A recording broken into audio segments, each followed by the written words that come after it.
Baik,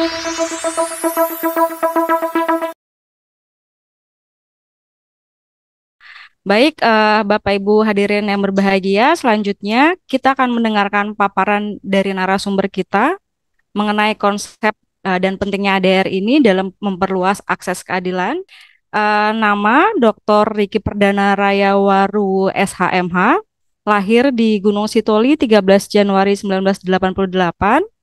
Pekerjaan saat ini Koordinator Hakim Justisial Biro Hukum dan Humas Mahkamah Agung, Staf Khusus Ketua Kamar Pengawasan, dosen program Doktor Ilmu Hukum Universitas Jayabaya, pengajar calon hakim, eh, panitera, sekretaris calon jaksa, calon advokat, serta narasumber pada berbagai kementerian lembaga organisasi dan penulis 51 karya tulis. Saya sudah jadi hakim belasan tahun dan juga jadi mediator belasan tahun. 2012 saya jadi mediator, 2018 jadi pengajar mediasi. Sekarang saya ngajar di 9 lembaga mediator dan juga ikut terlibat di paralegal yang pertama dan kedua. Benar ya, Mbak? Apa udah sampai ketiga? Tahun ini ketiga kan? Kita next ke slide berikutnya. Nanti Pak Kapus protes ini diskusinya kapan gitu ya. Yes, jadi yang pertama adalah kita akan melihat bagaimana konsep penanganan perkara di pengadilan dan pentingnya keberadaan pos apa tadi, Mbak?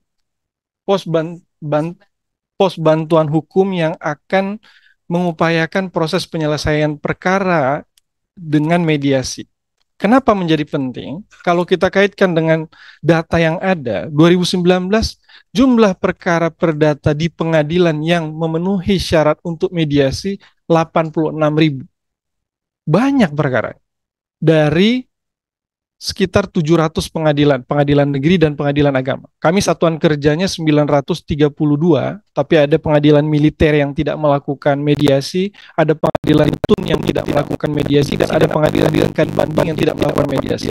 Jadi praktis yang melakukan mediasi itu PN dan PA. Kemudian 2020 meningkat 95.000. 2021 meningkat lagi 102.000. Meningkat lagi 109.000, agak turun sedikit. 2023 104.000 dan 2024 yang tahun kemarin 103.000. Jadi bisa kita sampaikan rata-rata lebih dari 100.000 perkara perdata yang dilakukan mediasi setiap tahun. Ini jumlah yang enggak sedikit. Itu belum ditambah jumlah perkara yang diajukan tidak melalui mediasi seperti gugatan sederhana. 12.300 sekian. Dan kalau dijumlahkan di tingkat pertama, seluruh perkara yang diadili itu baik perkara pidana, perdata, administrasi, dan lain-lain itu hampir 3 juta setiap tahun. Jumlah yang tidak sedikit.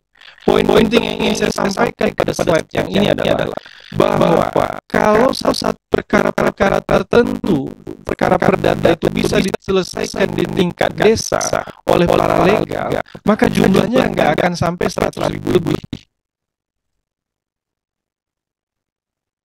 Walaupun sekarang kalau kita lihat tabel yang agak paling kanan, keberhasilan mediasi di pengadilan meningkat drastis. Sebelumnya hanya 5%, meningkat ke 9%, meningkat ke 10%, meningkat ke 25%. Tahun ini data baru saya dapat kemarin, 28,65% berhasil mediasi. Itu artinya lebih dari 1/4 perkara perdata selesai di tangan mediator. Tidak sampai diputuskan oleh hakim. Itu poin menariknya. Tapi yang target utamanya adalah bagaimana perkara-perkara itu yang nggak sampai pengadilan, apalagi perkara-perkara kecil. Apa kriteria perkara kecil? Gugatan sederhana. Jumlah perkaranya 12.374. Apa kualifikasi gugatan sederhana? Jumlah kerugiannya, baik karena utang piutang maupun karena perbuatan mampu maksimal 500 juta. Jadi kalau ada orang rugi nggak bayar utang saudaranya, kawannya 50 juta, itu gugatan sederhana. Harusnya itu nggak sampai ke pengadilan.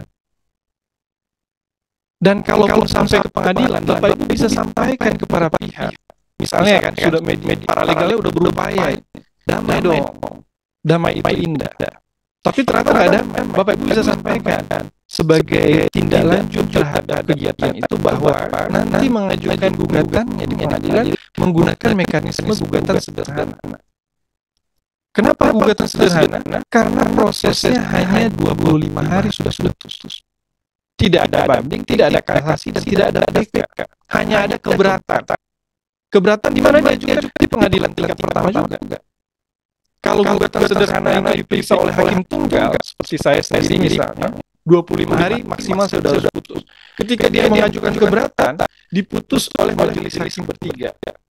Dan ini paling lama 7 hari udah putus. Atau 8 hari prosesnya. Jadi nggak lama prosesnya. Ini jadi bisa disampaikan. Terus kata orang awam ini kan, tapi kami nggak tahu cara mengajukan. Maka tinggal lihat template gugatan sederhana. Udah ada template. Tinggal diisi aja. Masalahnya apa? Ada kawan pinjam uang.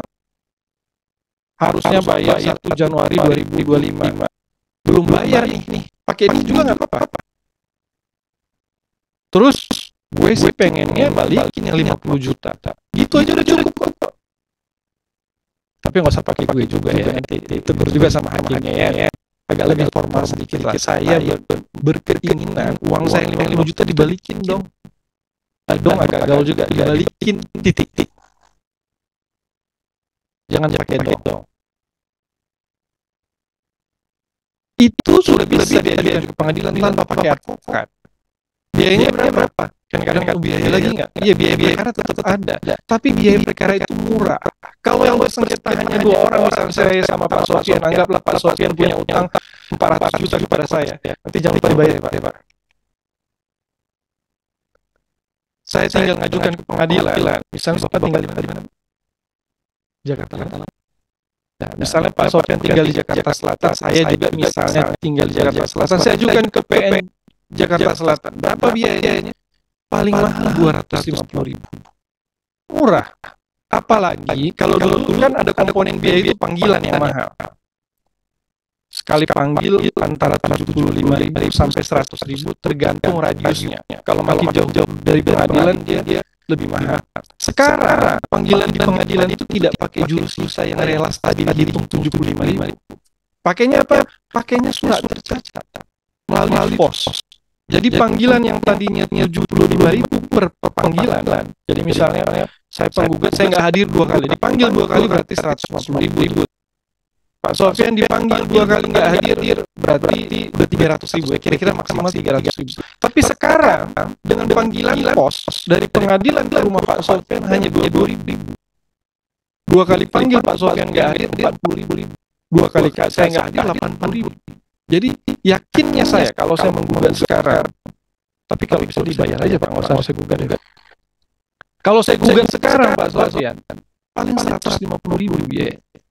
Kadang-kadang ini tidak tersampaikan ke masyarakat, sehingga dalam persepsi mereka mahal. Terus apalagi ribet. Tadi kan kita nggak jadi ribet karena udah ada template-nya. Tinggal search di Google, template gugatan sederhana muncul identitasnya. Karena syarat gugatan itu memang harus terpenuhi 3. Tidak diatur di HR dan RBG. HR itu kan Bapak Ibu tahu ya, sebagai kan orang hukum kan. Horizontal Landes Reglement bahasa orang Tambun. Bahasa orang Cibinong RBG Reglement Benteng Western bahasa orang Bogor gitu. Karena HR RBG nggak mengatur soal bagaimana cara mengajukan gugatan, tapi diaturnya di RV. RV itu ordering. Tidak dipakai RV ini kalau HIRBG-nya lengkap. Kalau kita belajar sejarahnya sedikit saja. Dulu sebelum Indonesia merdeka ada 2 pengadilan. Ada pengadilan Landrat, ada pengadilan Ratan Justice. Landrat itu buat Bumi Putra, China dan Arab. Ratan Justice ini buat Eropa, Amerika dan sekutunya. Ratan Justice dia pakai hukum acara RV. Reordering lengkap dia, bagus sistematikanya. Kita pakainya HIR dan RBG, Landrat. Nah, ketika Indonesia merdeka, maka sesuai dengan Undang-Undang Dasar dipakai aturan yang berlaku untuk Indonesia. Jadi kita pakai HIR dan RBG. Nah, RV inilah yang ngatur bahwa syarat gugatan itu 3. Ada identitas, ada posita, dan petitum. Nah, gugatan sederhana menyederhanakan modelnya dan membantu para pihak. Jadi ada beberapa pertanyaan, apa yang terjadi antara Anda dengan pihak lawan. Nanti tinggal dijawab pertanyaan itu udah diajukan ke pengadilan. Sesimpel itu sekarang. Tapi tentu harapan terbaiknya adalah nggak harus ke pengadilan, nggak harus yang ada 12.000 tadi, 12.374, apalagi yang 100.000. Berarti kalau yang 100.000 itu Bapak Ibu sekalian, itu perkara yang nominal kerugiannya di atas 500 juta. Oke, yang 12.000 itu maksimal 500 juta. Sekarang ada pertanyaan lagi, kalau dia diajukan, mengapa masyarakat itu harus memprioritaskan paralegal melalui jalur mediasinya? Karena di pengadilan, selain yang gugatan sederhana, prosesnya lama. Siapa yang tahu di ruangan ini yang pernah dengar berapa lama penyelesaian perkara di pengadilan? Perdata umum. Kira-kira berapa benar? 13. Tidak pasti. Antaranya rentang waktunya. Ada yang tahunan. Oke. Oh, ini kalau dalam perkara perdata misalnya. Perdata. Oh, tanah. Saya pikir tadi tahanan. Oke. Tanah ya bisa sampai tahunan. Kalau Pak Sofian pernah dengar mungkin pengalaman berapa lama penyelesaian perkara di pengadilan? Nggak menentu ya. Oke, maka perlu saya sampaikan di kesempatan ini supaya para pihak, misalnya saya ini para legal, mereka hadir, kami ke pengadilan aja, kita bisa sampaikan. Saya sebagai para legal tidak bermaksud membatasi hak saudara mengajukan gugatan ke pengadilan, tapi perlu saya sampaikan bahwa penyelesaian perkara di pengadilan menurut surat edaran Mahkamah Agung nomor 2 tahun 2014 paling lama di tingkat pertama 5 bulan. Di tingkat banding, menurut SEMA yang sama, paling lama 3 bulan. Sudah berapa? 9. Sudah 8 bulan. Oke. Dan menurut SKKMA 214/2014, penanganan perkara di tingkat kasasi paling lama 250 hari. Itu artinya 8 bulan 10 hari. PK gimana? Sama juga, 250 hari. Berarti 8 bulan 10 hari. Kalau dijumlahkan, 5 ditambah 3 ditambah 8 bulan 10 hari ditambah 8 bulan 10 hari berapa? 2 tahun lebih. Bukan hanya biayanya yang besar, waktunya yang terbuang, tenaganya yang akan banyaknya kuras. Tapi kadang-kadang dia nggak tahu ini. Sehingga kalau disampaikan itu repot juga ini bisa bersengketa sampai 2 tahun dan itu belum termasuk eksekusi. Ya kan, Bu? Walaupun dalam statistiknya perlu saya sampaikan juga di pengadilan agama rata-rata selesai dalam waktu 2 bulan. Di pengadilan negeri paling lama 4 bulan. Di tingkat banding ini rata-ratanya itu tadi kan batas tertingginya. Di tingkat banding rata-rata 1,5 bulan. Di tingkat kasasi rata-rata 90 hari.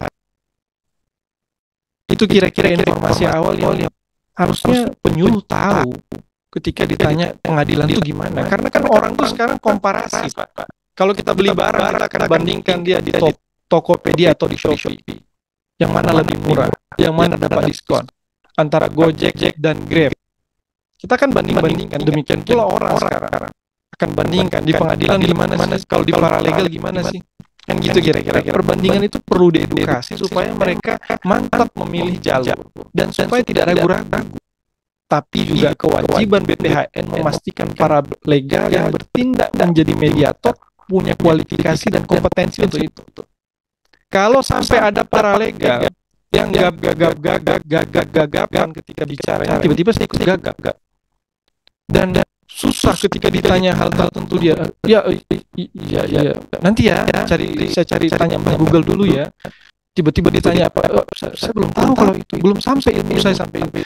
Itu akan merusak reputasi BPHN sebagai lembaga yang melakukan pembinaan terhadap para legal. Kalau masyarakat udah pernah datang ke para legal yang nggak punya kualifikasi semacam itu, yang punya kualifikasi semacam itu, dia akan bilang, nggak ngerti di para legal, dia udah ke pengadilan. Ini akan sampai informasinya dan bergulir ke masyarakat yang lain. Ngapain kita ke para legal? Jadi pastikan ketika program ini dilakukan, para legal yang akan menjalankan perannya itu punya kemampuan dan punya kompetensi yang layak, minimal layak lah. Nggak hebat-hebat banget kayak narasumber yang ini kan agak susah kalau nyari yang kayak saya. Memang harus ada ice breakingnya lagi, Pak. Oke, jadi itu poin pertama yang ingin saya sampaikan kepada Bapak Ibu mengenai lamanya waktu dan harapan kami dengan sinergi yang dilakukan BPHN. Jumlah perkara ini berkurang nantinya karena selesai di tingkat paralegal. Kenapa? Karena jumlah perkara dan beban kerja hakim itu tidak setara, Bapak Ibu sekalian. Hasil analisis jabatan yang dilakukan di PN Jakarta Pusat saat ini rata-rata hakimnya itu antara 35 sampai 40. Idealnya 90 orang.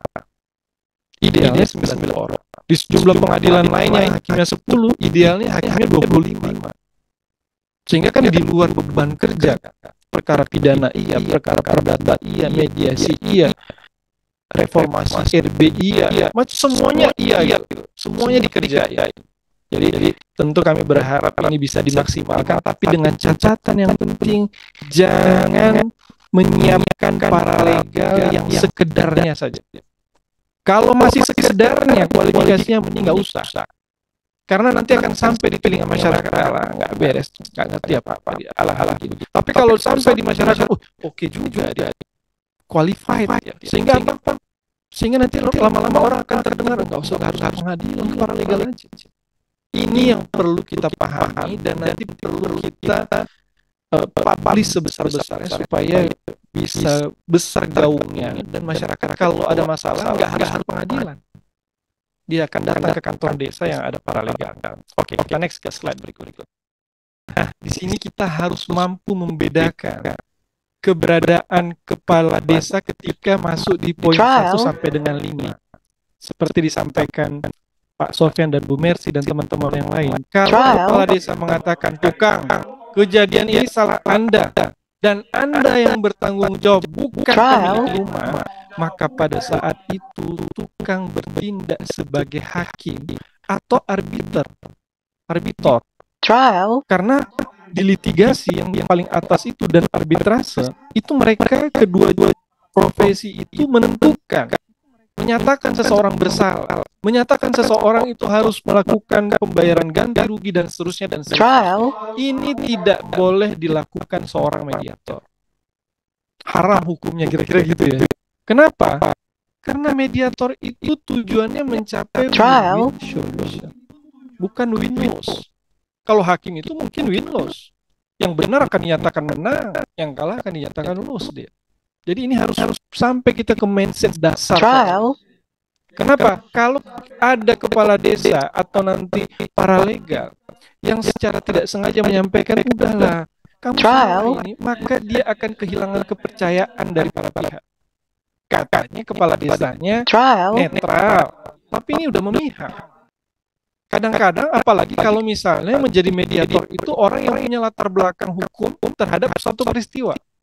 Misalnya kalau dia adalah tenaga medis misalnya, secara SOP tenaga medis ada yang dilewati satu tahap, udahlah kamu salah itu, kamu lupa kan minta izin ini, kamu salah itu, sekalipun itu adalah benar dan tidak selayaknya disampaikan oleh seorang mediator, baik nanti ini adalah kepala desa maupun adalah paralegal.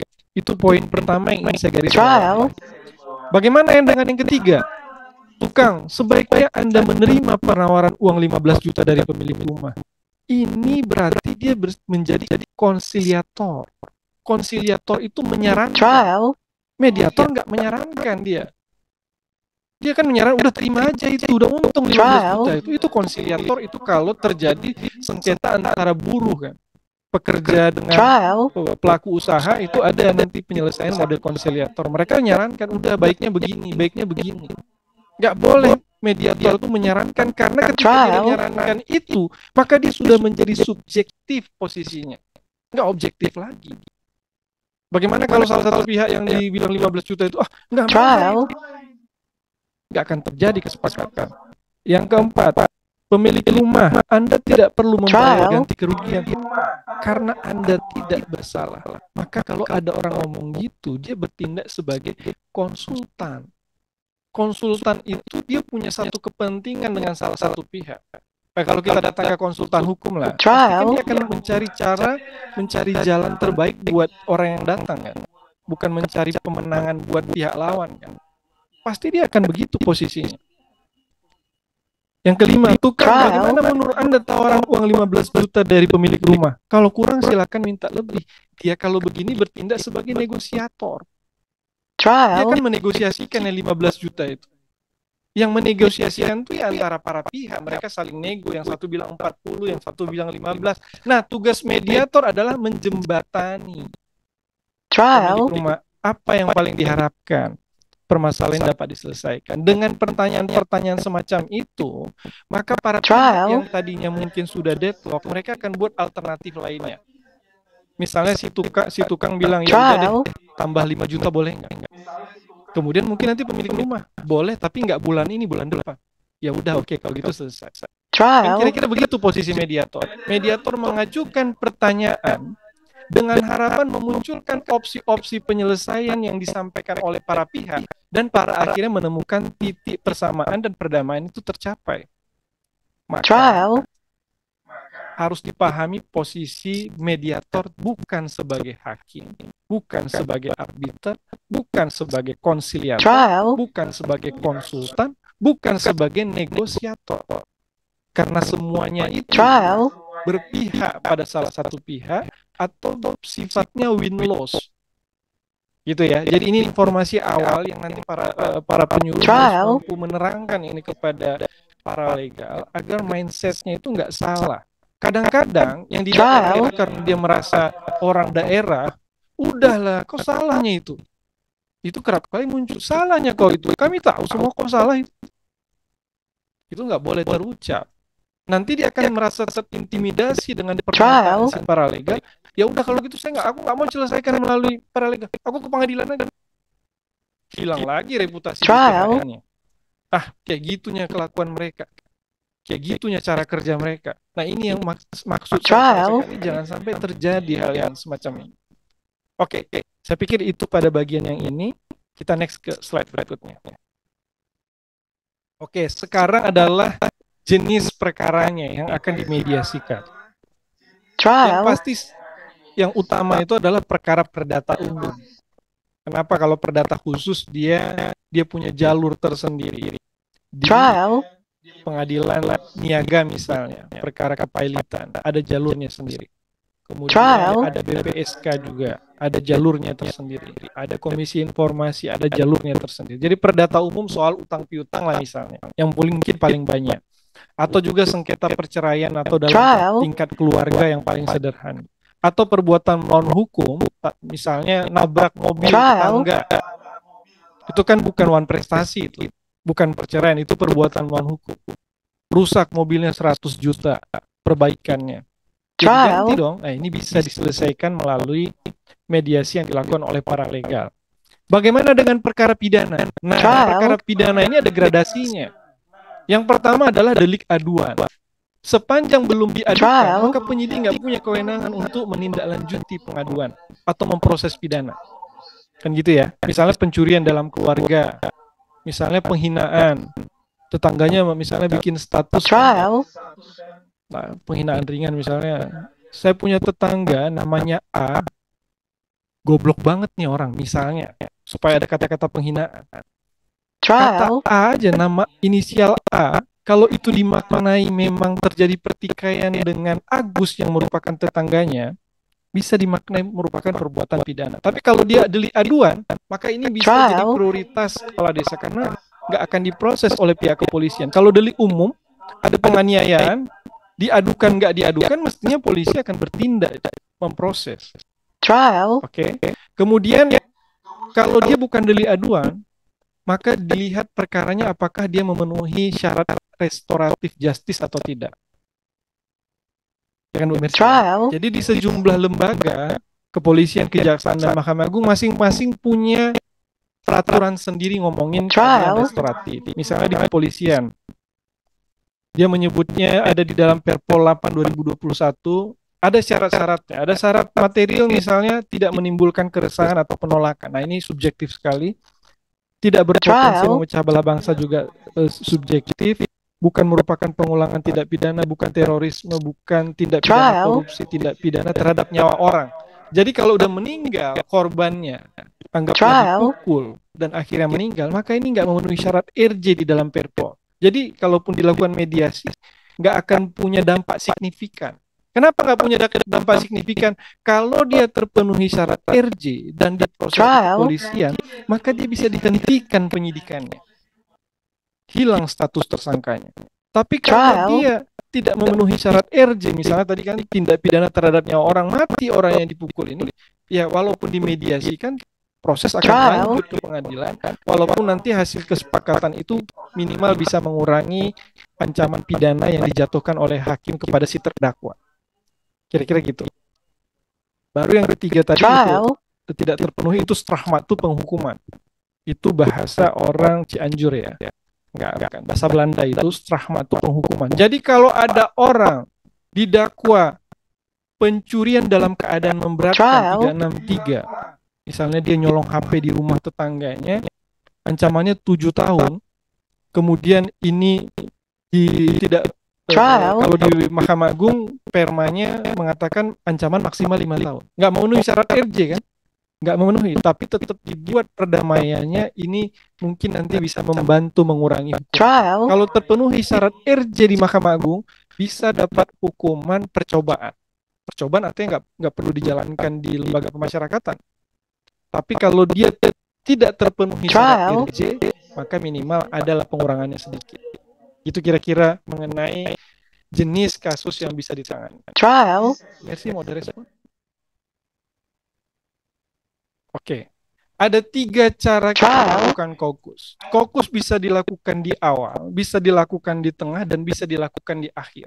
Kapan kaukus dilakukan di awal? Kalau konflik di antara para pihak itu sangat kompleks sekali. Misalnya dia udah ngajukan gugatan ke pengadilan, udah 3 kali, kasusnya itu-itu aja. Ini apa sih masalahnya? Udah kaukus aja di awal. Tapi kalau masalahnya masih biasa-biasa aja, dilakukan di tengah ketika terjadi deadlock. Dan atau ketika melihat para pihak, kalau dilanjutkan, ini maka meningkatkan eskalasi konflik karena mereka akan saling marah, saling emosional. Maka di situ dilakukan kaukus untuk meredam emosional mereka dan untuk mencari strategi usulan perdamaian. Kapan dilakukan di akhir? Kalau ternyata tadi udah mau damai nih, tiba-tiba nggak jadi damai. Apa ini? Kita harus mencari tahu akar permasalahan kenapa tiba-tiba dia nggak damai. Mungkin waktu dalam forum berdua hadir, apakah mau damai? Ketika udah pakai kata pokoknya, kita nggak tahu akar permasalahan pokoknya itu apa. Apakah pokok pisang atau pokok jambu, kita nggak tahu. Maka kita harus lakukan kaukus lagi di akhir untuk melihat kata pokoknya itu sebenarnya apa, akar permasalahannya apa, sehingga pembatalan perdamaian yang mau dibuat tadi bisa tereliminir dan akhirnya kesepakatan tadi bisa tercapai. Kira-kira gitu ya. Ya. Ada lagi yang mau direspon? 2 gram emas ditambah sama moderator? Saya aja yang bertanya kalau gitu. Oke, kita next ke slide berikutnya. Ya, penting juga seorang mediator, apakah itu di pengadilan maupun nanti di balai desa atau dimanapun tempatnya, memastikan bahwa ia tepat waktu. Belajar dari pengalaman, saya juga waktu di Tanjung Pandan dalam perkara yang lain, pernah menjadwalkan satu mediasi itu di jam 10 pagi. Jam 10 kurang 10 panitera pengganti bilang, Pak, kita mau ada sidang. Kemudian saya bilang, sebentar lagi saya mau mediasi. Yang ngajak sidangnya ketua pengadilan. Udah beda kan? Bos saya kan?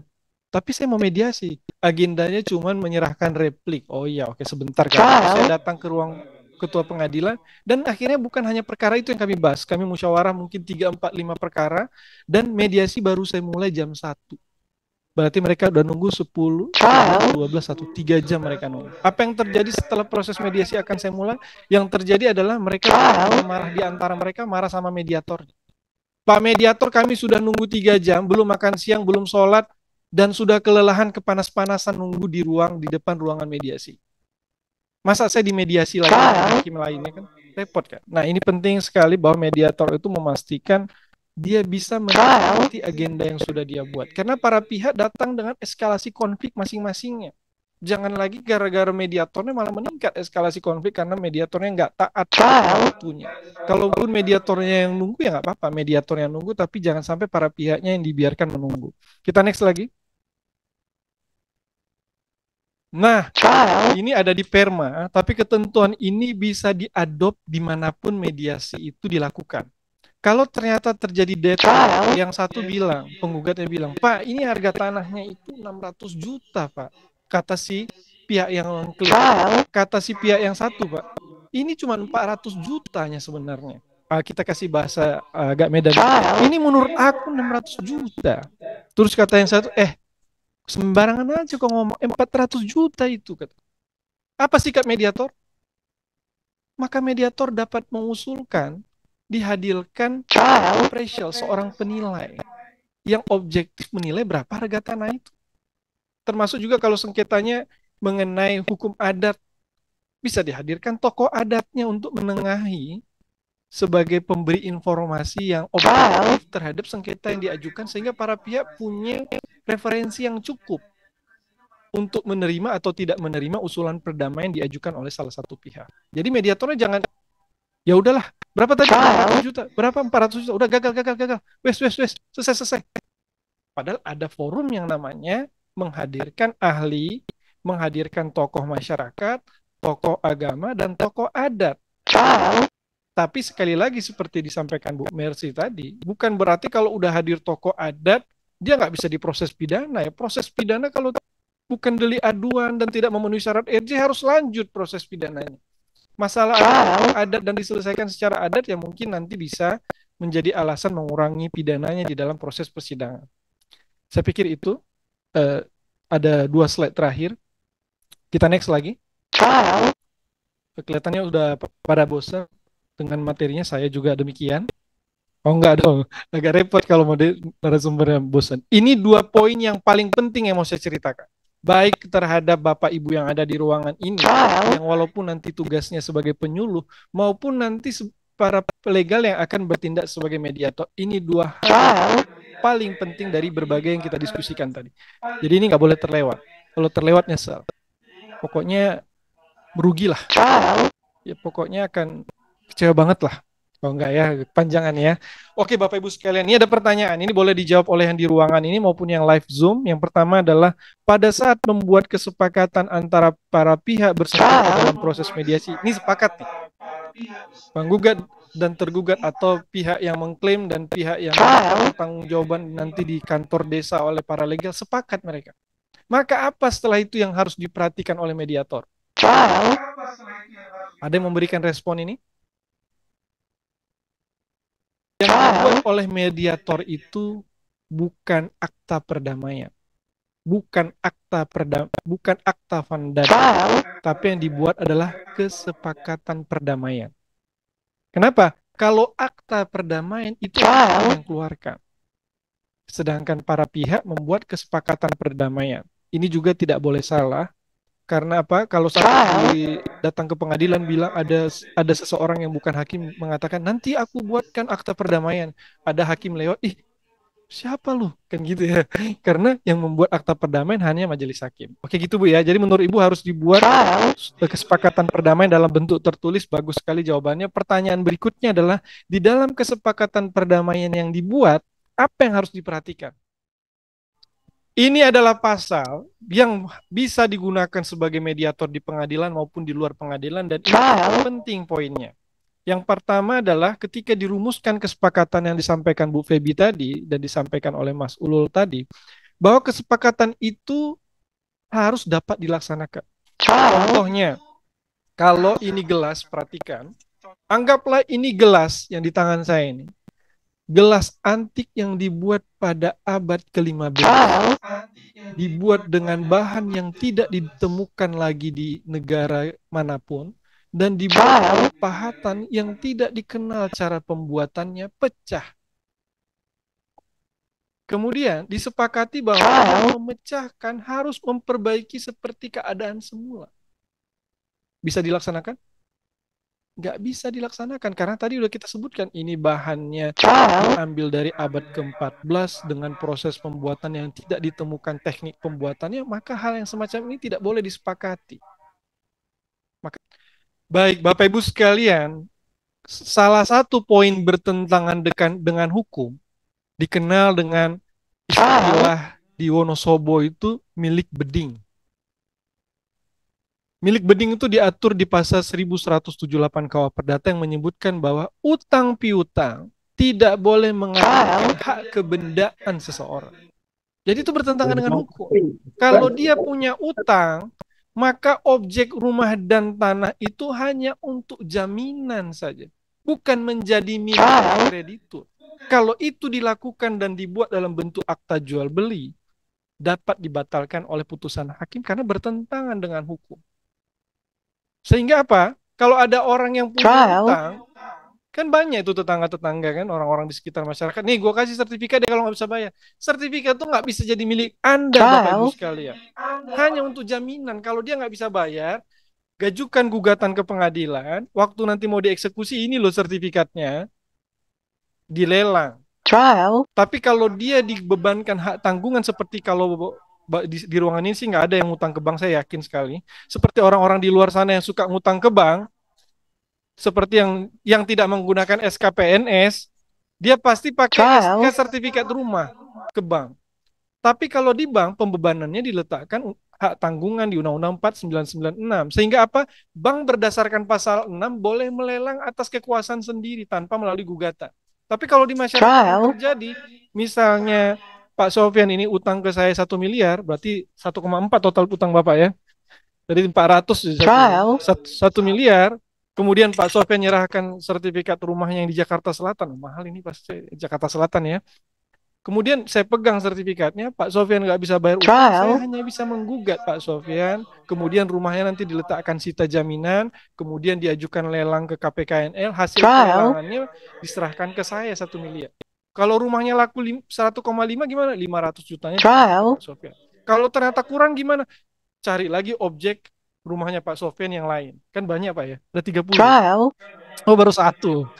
Itu kan doa saya, 30 tadi itu doa saya. Jadi gitu konsep bertentangan dengan hukum. Jadi nggak semena-mena. Yang penting mereka sepakat ya udahlah boleh. Nggak bisa kayak gitu. Termasuk juga di dalam undang-undang bahasa, Bapak Ibu mungkin sudah tahu. Disebutkan dalam undang-undang bahasa ketika dibuat kesepakatan antara WNI, WNA, WNI, WNI, maka harus menggunakan bahasa Indonesia. Sehingga kalau digunakan bahasa daerah bertentangan dengan hukum nggak? Bertentangan. Digunakan bahasa Inggris bertentangan? Bertentangan. Boleh digunakan bahasa itu sebagai asesor, ikutan, sebagai pelengkap. Tapi bahasa utama harus bahasa Indonesia. Kemudian juga bertentangan dengan hukum, misalnya dia bilang, saya akan bayar utang saya nanti kalau menang judi di Las Vegas. Itu juga bertentangan dengan hukum. Bertentangan dengan ketertiban umum. Mereka sepakat. Mereka akan bilang, oke, saya akan letakkan gerobak saya di trotoar ini. Mulai dari sebelah kanan ini sampai 1 kilometer sebelah kanan. Yang pihak yang satu juga, oke, saya di sebelah kiri. Sampai 500 meter di sebelah kiri. Mereka sih sepakat. Tapi trotoar itu bukan punya nenek moyang kalian. Kata kaki bawahnya untuk drainase. Maka itu juga nggak boleh. Mana orang lain, kalian sepakat. Ngaco aja. Bertentangan dengan kesusilaan gimana? Kalau aku nggak bisa bayar yang 100 juta itu, aku serahkan diriku padamu. Itu gampang banget itu. Pak Yadi langsung paham tuh kalau kesepakatan kayak gitu. Konsultan perkawinan ya. Jadi kira-kira begitu, ini poin yang penting. Artinya ketika mereka sudah sepakat, merumuskan kesepakatannya, maka kesepakatannya harus memahami item-item A, B, dan C ini. Supaya nanti tidak ada persoalan di masa yang akan datang ketika itu akan disengketakan oleh para pihak. Dan supaya menunjukkan bahwa paralegal yang disiapkan oleh BPHN memang orang-orang yang sudah siap untuk menangani kasus-kasus sampai pada bagian administrasinya. Bukan cuma ngomong baiklah, selamat pagi semuanya, kita akan memediasi. Kayak gitu sampai ke sininya harus tahu semuanya. Dan bukan berarti juga dalam proses mediasi itu ada pembukaan ya. Assalamualaikum, salam sejahtera untuk kita semua. Om Swastiastu, Namo Buddhaya, salam kebajikan, salam sehat, salam Pancasila, salam dari Binjai, salam. Please, mediator itu bukan sedang mau pidato. Oke. Jadi mediator terakhirnya merdeka gitu ya, Bu. Oke. Berikutnya, yang terakhir. Oke. Jadi yang dibuat oleh si mediator yang tadi paralegal adalah kesepakatan perdamaian. Trial. Ditanyakan apakah boleh dituangkan dalam sama aja itu. Jadi yang boleh adalah ada yang namanya kesepakatan perdamaian, ada yang namanya akta perdamaian. Apa perbedaan keduanya? Itu, Pak. Ya, tepat sekali. Kalau dia akta perdamaian, maka sengketa itu selesai, berkekuatan hukum tetap dan memiliki kekuatan eksekutorial, sama halnya seperti putusan hakim berkekuatan hukum tetap. Jadi kalau udah dibuat dalam bentuk akta perdamaian dan isinya tidak dilaksanakan, maka caranya mengajukan permohonan eksekusi kepada ketua pengadilan. Nanti akan di-unmanning, kemudian disita, dilelang, atau diserahkan objeknya. Kalau dia kesepakatan perdamaian tidak dilaksanakan isinya, maka upaya hukumnya gugat ke pengadilan. Panjang lagi prosesnya. Maka terhadap pertanyaan saya yang berikutnya ini, pada saat berhasil membuat kesepakatan para pihak dalam proses mediasi, apa tindak lanjut yang bisa dilakukan? Next ke slide berikutnya, ini slide terakhir saya. Oke, ini adalah pasal yang menarik, yang bukan hanya melibatkan proses mediasi di pengadilan, tapi di luar pengadilan. Jadi anggaplah para legal ini berhasil membuat kesepakatan. Di antara para pihak sudah merujuk pasal 27 tadi, tidak bertentangan dengan hukum kesusilaan, merugikan pihak ketiga, dan seterusnya. Kemudian apa yang dilakukan para legal? Para legal dapat menyampaikan. Yang pertama, Bapak Ibu sekalian, kesepakatan perdamaian ini berlaku bagi Bapak Ibu, dan ketika tidak dilaksanakan isinya, maka upaya hukumnya adalah gugatan ke pengadilan. Tapi yang kedua, kalau kesepakatan perdamaian ini menjadi akta perdamaian, maka akta perdamaian ini memiliki kekuatan hukum mengikat dan memiliki kekuatan eksekutorial. Pasti akhirnya mereka tanya, gimana caranya, Pak? Maka caranya mengajukan gugatan ke pengadilan. Para pihak dengan atau tanpa bantuan mediator bersertifikat. Jadi aman. Kalau para legalnya nggak bersertifikat, kan kecuali tadi Bu Astri tadi yang bersertifikat ya Bu, dan sangat bangga dengan sertifikat itu, ya nggak apa-apa, karena sudah, kalau justisia kan sudah terakreditasi, jadi harus bangga, walaupun belum pernah dipraktekkan ya jadi turun lagi grade-nya. Disebutkan para pihak dengan atau tanpa bantuan mediator bersertifikat yang berhasil menyelesaikan sengketa di luar pengadilan. Luar pengadilan ya, berarti di kantor desa lah tadi ya. Dengan kesepakatan perdamaian, oke? Jangan lupa ini, istilahnya bukan akta perdamaian. Dapat mengajukan kesepakatan perdamaian kepada pengadilan yang berwenang untuk memperoleh akta perdamaian dengan cara mengajukan gugatan. Jadi nanti para legal boleh menyarankan supaya kalau Bapak Ibu menghendaki ini akta perdamaian dapat mengajukan gugatan ke pengadilan. Harus dilampiri dengan ini gugatannya, dilampiri dengan kesepakatan perdamaiannya, dilampiri dengan dokumen pendukungnya.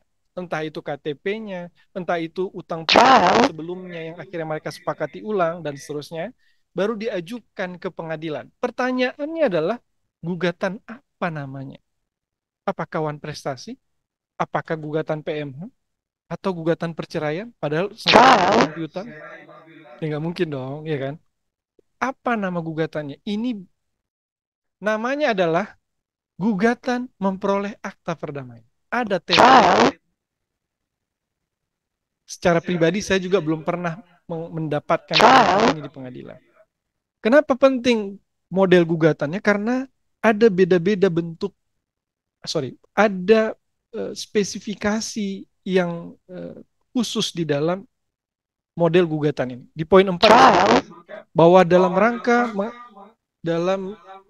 dalam persengketaan antara penggugat dan tergugat telah dapat diselesaikan melalui mediasi dan berhasil mencapai kesepakatan yang dibuat dan ditandatangani kesepakatan perdamaian oleh dan antara penggugat dan tergugat tanggal sekian yang memuat syarat-syarat, dan jadi isi kesepakatan yang dibuat dituangkan dalam gugatan ini. Kemudian diktumnya mengabulkan, menghukum kedua belah pihak, penggugat dan tergugat, untuk menaati kesepakatan perdamaian, baru diajukan ke pengadilan. Panjang lagi nggak prosesnya, Pak? Kalau biayanya tadi kita udah bahas. Panjang lagi nggak panjang prosesnya, nggak ada jawab-menjawab, nggak ada pembuktian. Persidangan pertama, majelis hakim hanya memastikan apakah benar penggugat memang menghendaki ada perdamaian dalam gugatan ini. Benar. Tergugat benar nggak? Benar. Setelah itu nanti gugatan dan kesepakatan perdamaian dilihat oleh majelis hakim bertentangan nggak dengan pasal 27 yang kita bahas tadi. Bertentangan dengan hukum kesusilaan tidak dapat dilaksanakan. Kalau dianggap sudah layak dan tidak bertentangan, maka persidangan berikutnya mungkin 1 sampai 2 pekan, tinggal pembacaan akta perdamaian. Selesai. Satu sengketa yang telah berkekuatan hukum tetap tanpa proses yang panjang, biaya besar, dan mudah dilakukan. Catatan mediator. Mediator belum tentu sudah berdamai dengan masa lalunya. Mediator belum tentu sudah berdamai dengan cita-cita dan cinta, tapi keberhasilan mediasi akan menorehkan tinta-tinta penuh arti bagi para pihak dan menjadi alasan turunnya rahmat dari Tuhan. Terima kasih. Wassalamualaikum warahmatullahi wabarakatuh. Baik, Bang.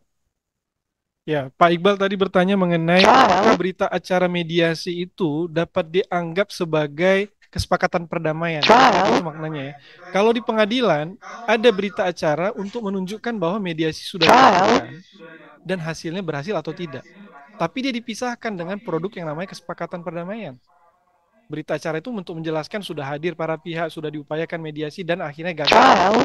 Karena apa gagalnya? Berhasil dengan apa dilampiri dengan kesepakatan yang terpisah. Sehingga kami selalu membedakan itu. Yang mana namanya acara, yang mana namanya kesepakatan perdamaian. Jadi itu poin pertama soal pembedaan.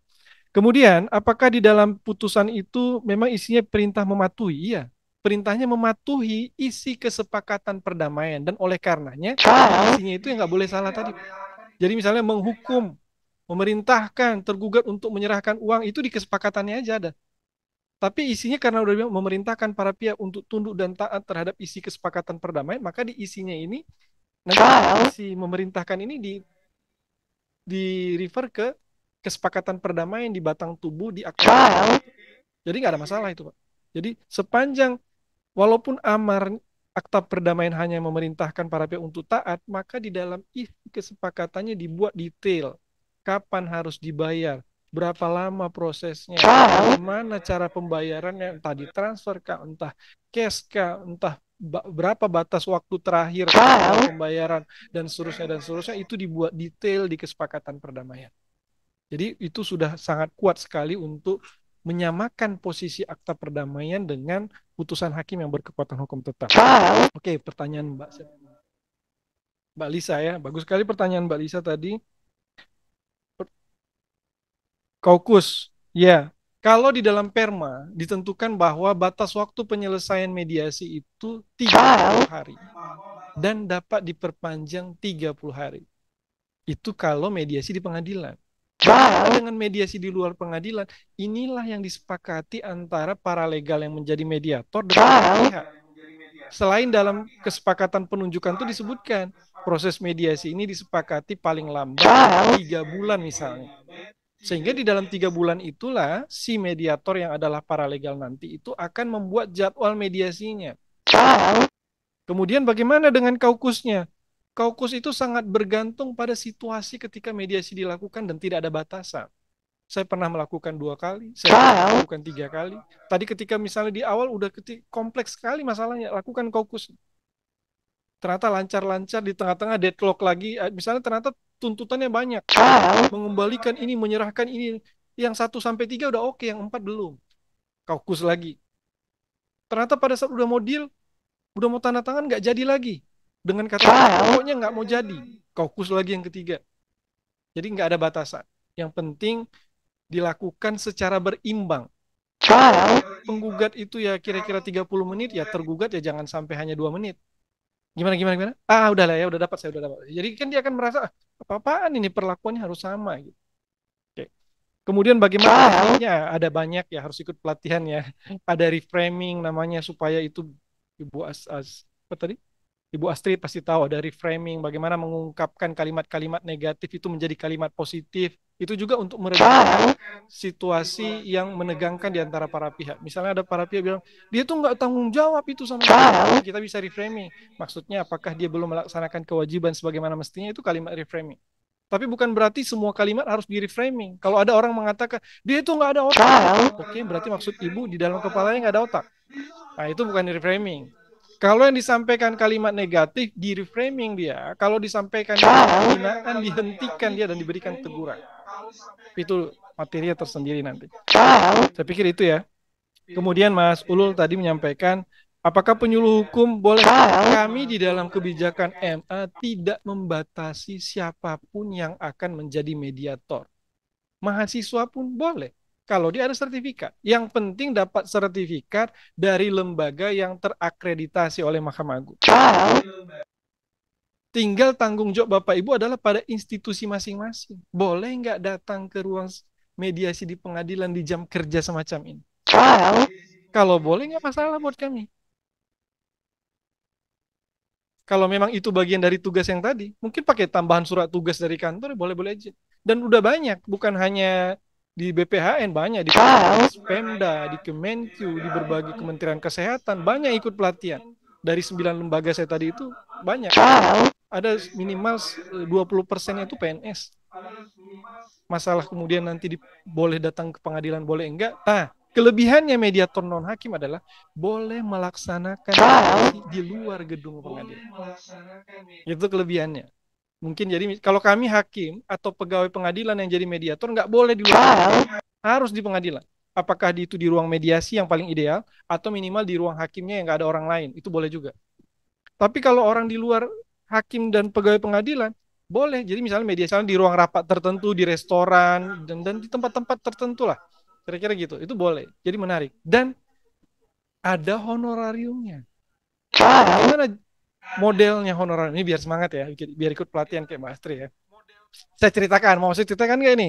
Jadi ada 3 polanya ini yang berlaku sekarang. Kalau di dalam Perma dan di daerah SK 108 disebut honorarium mediator non hakim. Kalau kami hakim di pengadilan nggak dapat honor. Ikhlas lillahi ta'ala kami. Tapi kalau yang lain berbayar. Honorarium mediator non hakim ditentukan berdasarkan kesepakatan para pihak. Ini yang umum, nomor 1 ini yang umum. Yang kedua, honorarium mediator di sejumlah praktek pengadilan ditetapkan oleh ketua pengadilan.